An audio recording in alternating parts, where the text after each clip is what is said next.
Hello, Flat Earth researchers, debaters, and debunkers. Being able to see a sunset twice is an argument used by both flat earthers and defenders of the spinning ball Earth.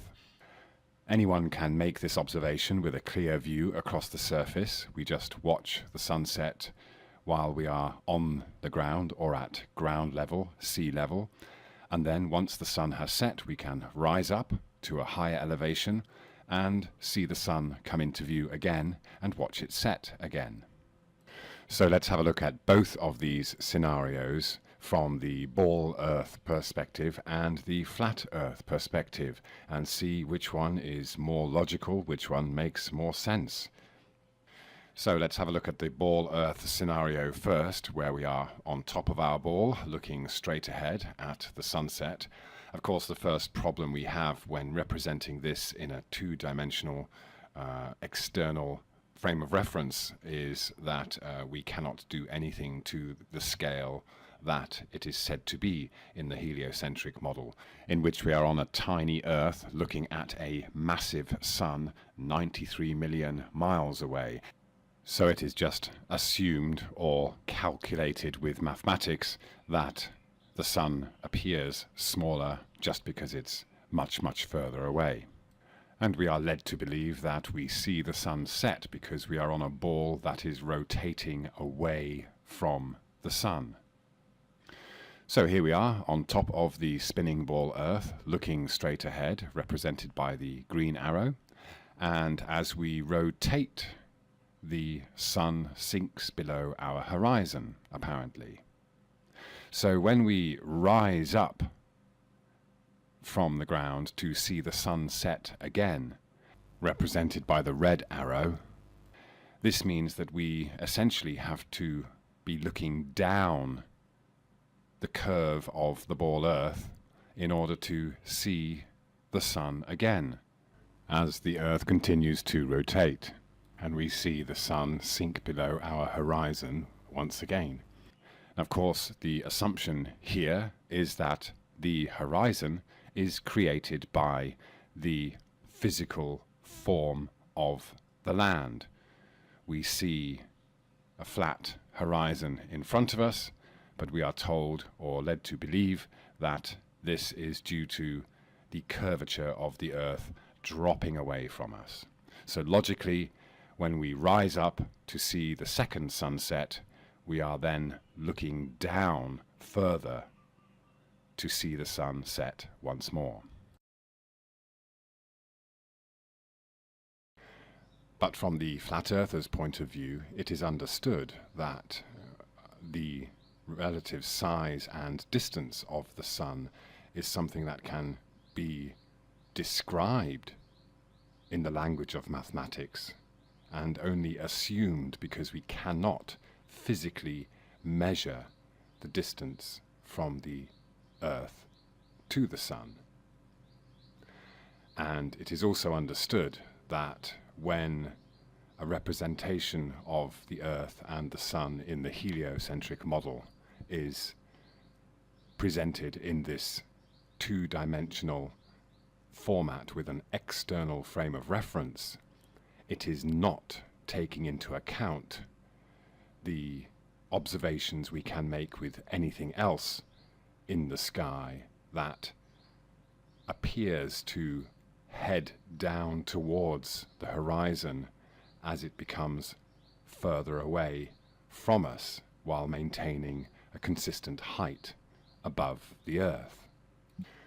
As we all know that an aircraft or something in the sky flying away from us will appear to sink towards the horizon as it travels into the distance.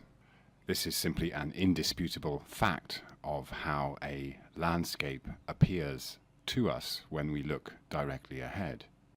In the same way that we will observe a row of street lamps, all the same height, sinking towards the horizon from our perspective. And this immediately brings to light another contradiction. If we are to assume that the horizon in front of us that cuts off more distant objects because of curvature, then of course we should also see a similar amount of curvature from left to right. But we know from experience that we can pan across a vast vista of several miles and see no bending of that horizon whatsoever, even though we are looking ahead maybe only a few kilometers before the apparent curve in front of us. So even if you want to use the argument that because of our minuscule size on this massive ball Earth, we would see a flat plane all around us, it is still highly illogical to say that we can see evidence of curvature just 3 or 4 miles in front of us, while we cannot see any bending down of the horizon that may be 10, 20 miles across. However, if you are of the opinion that science as we know it and mathematics is absolute proof that we live on a ball, let me try and explain with a very simple example how the flat earther sees beyond the mathematics. We can watch a car go past and we can measure its speed. And by measuring its speed, we can make all sorts of predictions about how long it will take to travel a particular distance. We can even use physics, if we know the weight and the speed of the car, to predict how much damage might be done to the car if it crashes into a solid wall. These are all sound scientific principles and calculations that can be made, as we do with things like gravity, with objects falling to the earth at a predictable rate of acceleration.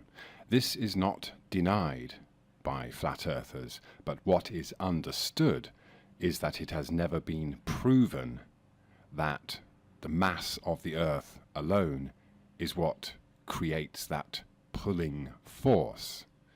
And just as we can calculate the speed and distance that a car might travel, we do not know until we look under the hood what is actually powering that car, what is causing the acceleration.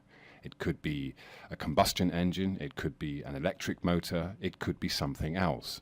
We simply do not know. And that's the same with gravity. We can measure it, we can predict it, we can go on about the rates of acceleration that certain objects might have towards the Earth, but we simply do not know. It has never been proven categorically that the mass of the Earth is what is pulling everything towards the Earth. In fact, while it can be assumed with mathematics that the ball Earth is a specific volume and density, therefore having a particular mass, again, this is something that can never be proven by going down into the center of the Earth to find out what exactly it is made of. So again, we are down to conjecture with mathematics that simply cannot be verified with physical proof. So the point here is to understand that yes, we can describe what we see and make predictions and calculations based upon that, but we cannot know for sure what causes it. So given that conventional science and mathematics has no proof of what actually causes things like gravity or the apparent spin of the Earth, then we are free to consider alternative options, even if we do not know or understand how it works. It's also worth pointing out that a mathematician, Bernhard Riemann, in the 1800s worked out how geometry can be used to project a sphere to a plane. And of course, given the laws of mathematics, we can also project a plane to a sphere. So here we have a perfect example of how a flat Earth can be projected onto a sphere with geometry, and we get the same results. So which one is the reality? That is the question.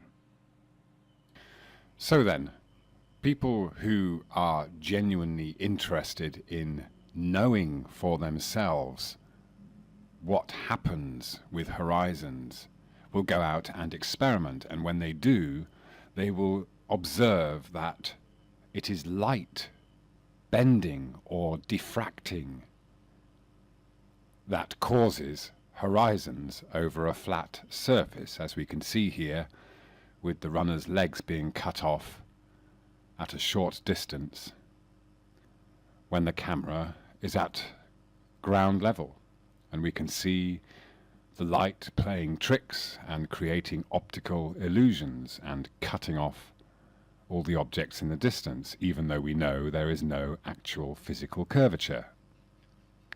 This simple observation can lead us to understand that the light reflected off the surface into our eyes and the angles of incidence at which that light is reflected is what causes the horizon to rise to eye level with a band of convergence where everything merges.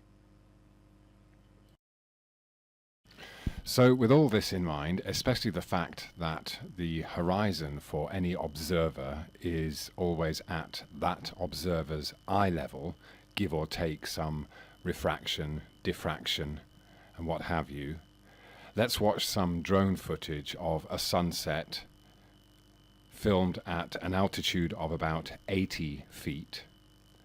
And then the drone is taken up to 400 feet to watch the sunset again, while the horizon remains at eye level.